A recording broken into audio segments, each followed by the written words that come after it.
नमस्कार साथियों, आपका बहुत-बहुत स्वागत है आपके अपने करेंट हेवन के यूट्यूब चैनल पर। आशा करते हैं यह थंबनेल देखकर आप ज़रूर कुछ अचंभित हुए होंगे, लेकिन आगामी अगर लास्ट तक आप बने रहते हैं, लास्ट 2-3 मिनट तक अगर हमारे साथ बने रहते हैं, तो आपको पूरी डिटेल में जानकारी प्राप्त हो जाएगी। साथ ही यहाँ पर हमारे शिक्षा मंत्री जी द्वारा हम आपको कल नोटिस दिखाए थे, हम आपको फिर से एक नोटिस दिखाते हैं, उसको ध्यान से आप देखिएगा साथी।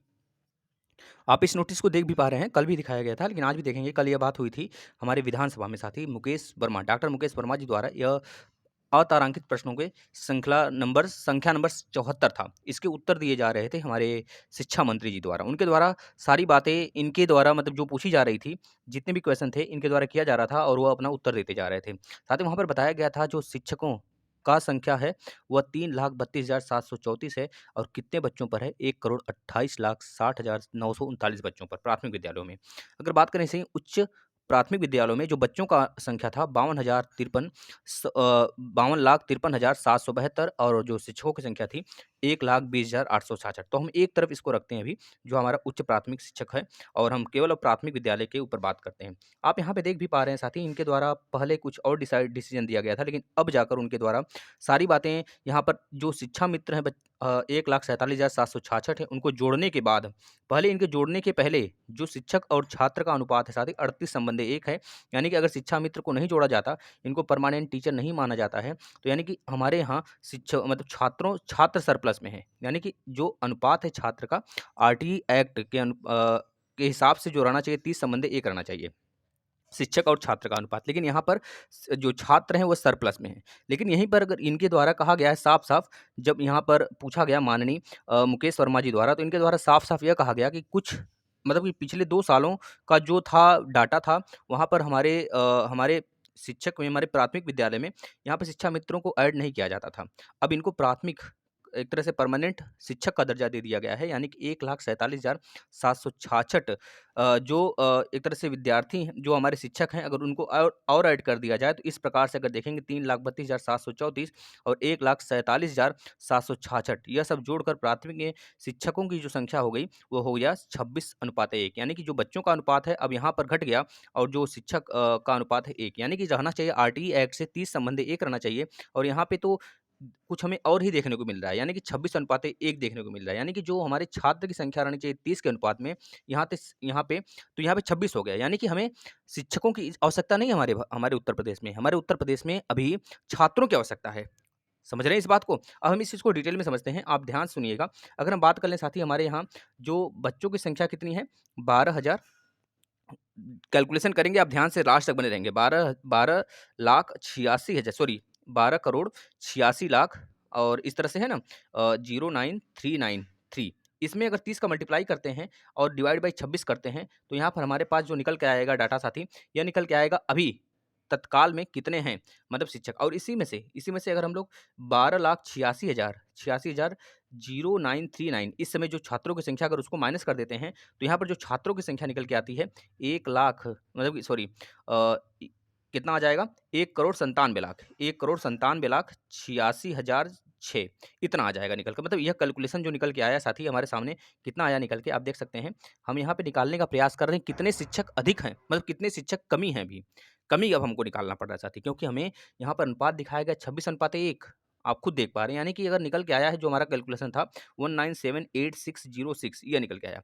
अगर इसमें 30 का अनुपात 30 से भाग दे दें, ये तो हमारे छात्र हैं जो छात्रों की संख्या की कमी है, हमें इतनी छात्र कमी है, यानी कि कितने शिक्षक की कमी है, तो इससे हम 30 का अनुपात देंगे। जैसे हम यूनिटरी मेथड अप्लाई करेंगे, 30 का अनुपात देंगे, तो हमें हमारे पास शिक्षकों की जो संख्या निकल के आएगी साथी, कितनी निकल के आएगी?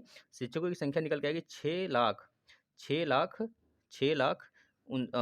5,000 मतलब सॉरी 65,953, ये हमने कैलकुलेशन किया है कैलकुलेटर से। अभी इतना निकल के आ गया, मतलब शिक्षकों की जो संख्या है अभी हमारे यूपी में इतने कमी है, सॉरी जो छात्रों की संख्या जो शिक्षक का संख्या है इतना सरप्लस में है, कमी नहीं सरप्लस में है, ज़्यादा है। 65,953 जो हमारे शिक्षक हैं वो तो ज़्यादा हैं।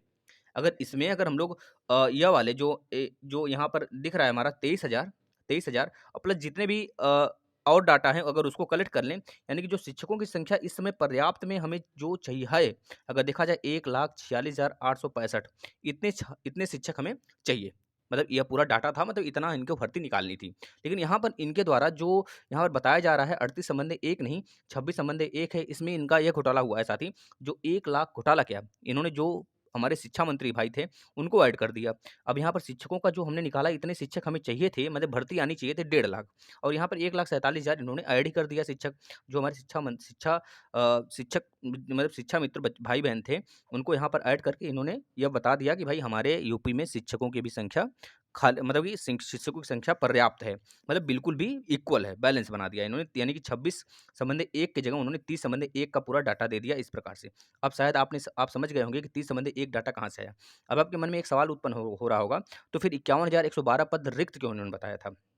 साथ ही वह 2 साल पहले का डाटा उन्होंने बताया था, जो हमारे पूर्व शिक्षा मंत्री जी थे, उनके द्वारा निकाला गया था, बाद में उसे हटा दिया गया था साइड से, आपको पता होगा। अब उनको भी काउंट किया जाने लगा, जो हमारे शिक्षा मित्र भाई-बहन थे, अब इनको भी काउंट किया जाने लगा।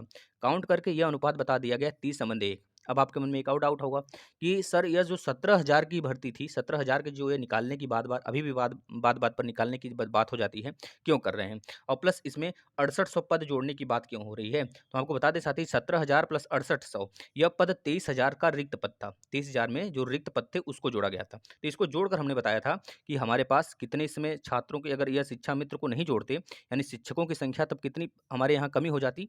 तो बता देते आप 14, मतलब 14,6865, यानी कि 1,46,865, यानी मिला-जुला कर 1.5 लाख शिक्षकों की कमी हो जाती। लेकिन इन्होंने जब शिक्षा मित्र भाई-बहन को ऐड कर दिया, इस प्रकार इन्होंने दिखा दिया कि हमारे यूपी में शिक्षकों की संख्या अभी रिक्त तो है ही नहीं, मतलब 0, करीब इक्वल है।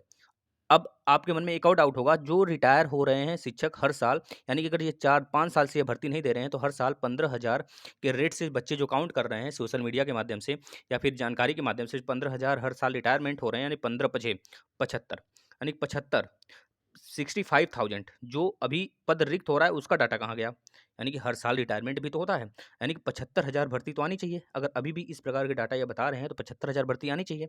यानी कि साथी अब इस पे तो हम कुछ नहीं अनुभव लगा सकते, यानी कि इनका रिटायरमेंट प्रोसेस किस प्रकार से ये काउंट करते हैं, या 4 साल में, 5 साल में कैसे काउंट करते हैं? भर्ती तो आनी चाहिए हर साल। भर्ती तो हर साल आनी चाहिए यूपी में, लेकिन यह किस प्रकार से रिटायरमेंट का प्रोसेस लेते हैं, इस पे हम कुछ नहीं कर सकते।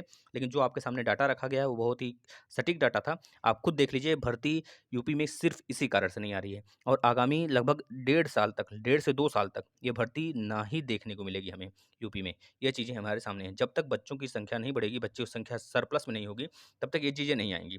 यहाँ पर तो इनके द्वारा बताया जा रहा है 26 संबंधी 1, 1,47,766 जोड़ने के बाद भी, यानी कि हमें भी अभी हमें कितने बच्चों की संख्या की आवश्यकता है? तो आप बताएँगे बहुत, मतलब कि 26 संबंधी 1 है, जहाँ पर 30 संबंधी 1 रहना चाहिए। आप सोच सकते हैं कि अभी हमारे पास बच्चों की संख्या ही चाहिए, मतलब शिक्षक सरप्लस में है। शिक्षक भरने की बात ही छोड़िए, अभी शिक्षक सरप्लस में है, क्योंकि इसका सारा इफ़ेक्ट खेल खेला गया है, साथ ही यह शिक्षा मित्रों को, भाई-बहन को जोड़कर, इनको परमानेंट करके। अभी तक कोई रिसिप्ट नहीं है, कोई फाइनल डिसीज़न नहीं है, लेकिन फिर भी ये मानते हैं कि हम इनको परमानेंट कर दिए हैं।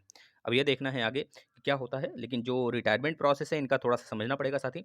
अगर समझ में आता है, तो आपको फिर से एक वीडियो के माध्यम से समझाएँगे। इस वीडियो को आप शेयर करिए, जिससे कि और भी भाई-बहन समझ सकें कि भर्ती आने वाली है, या फिर कई सालों तक ऐसे ही हम लोग अभी बेरोज़गार ही रहने वाले हैं। धन्यवाद साथियों।